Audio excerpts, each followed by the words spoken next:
Hi, I'm Anne-Marie from Soap Queen TV. Thanks so much for joining me today.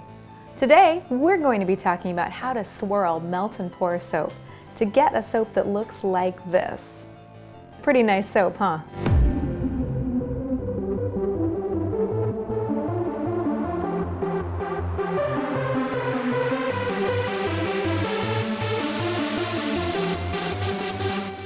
There's some tips and tricks that I want to tell you about before we get started making soap.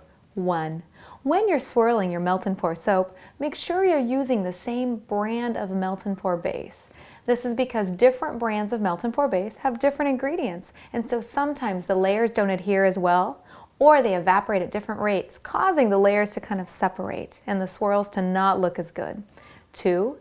Make sure you're using non-bleeding colorants, meaning you don't want the colors to migrate from swirl to swirl and layer to layer. We'll be using Brambleberry's non-bleeding liquid colorants today. They're non-bleeding oxides and ultramarines suspended in glycerin for easy use in melt and pour soap. 3. When you're making a swirled loaf, make sure you're actually using a loaf mold and not, say, a flat silicone baking sheet. The reason for this is you need depth. 4. It's helpful to have a tool, like a spoon, to help increase the swirling in your soap. 5. No rushing.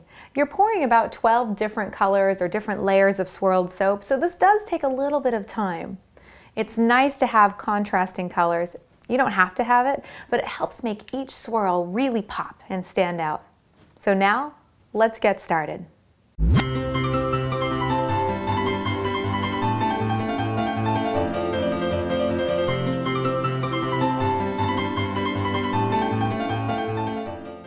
I actually melt almost all of my clear soap first in one container.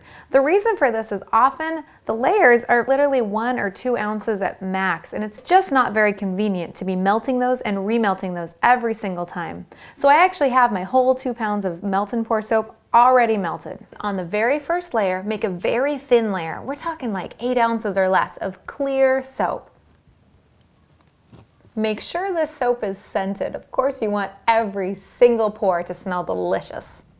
Then, take a little bit of, this is light gold mica from Brambleberry.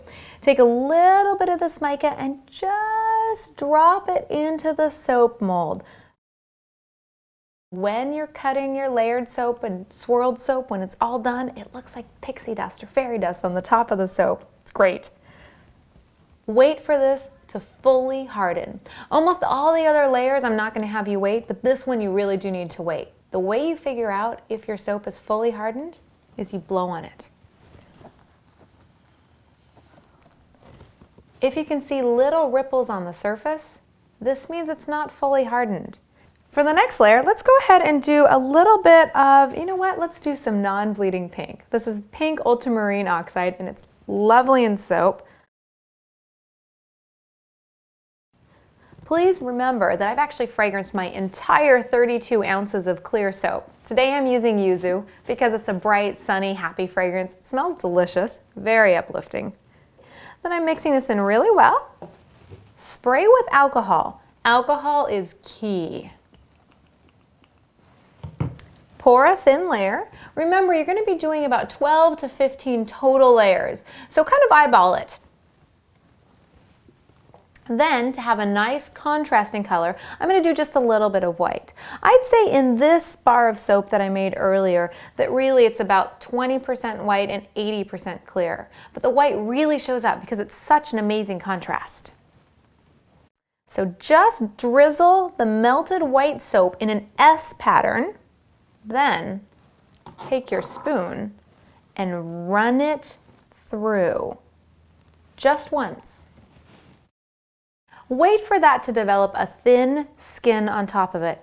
Now I'm going to repeat this about 12 to 15 times with contrasting colors. Follow along at home.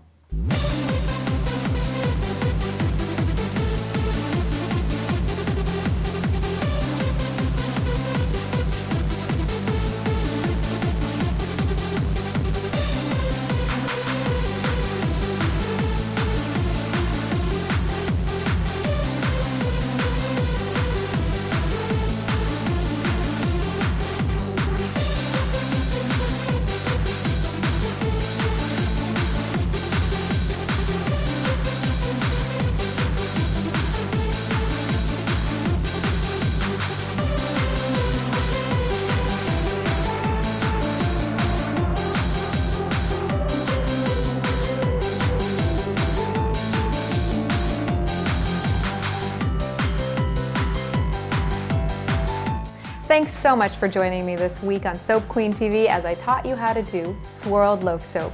Join me next week as we learn how to embed toys and soap in soap. Until then, happy soaping.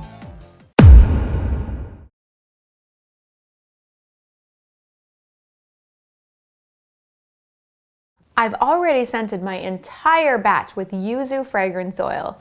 Why yuzu? Because it's bright, happy fragrance, makes me smile.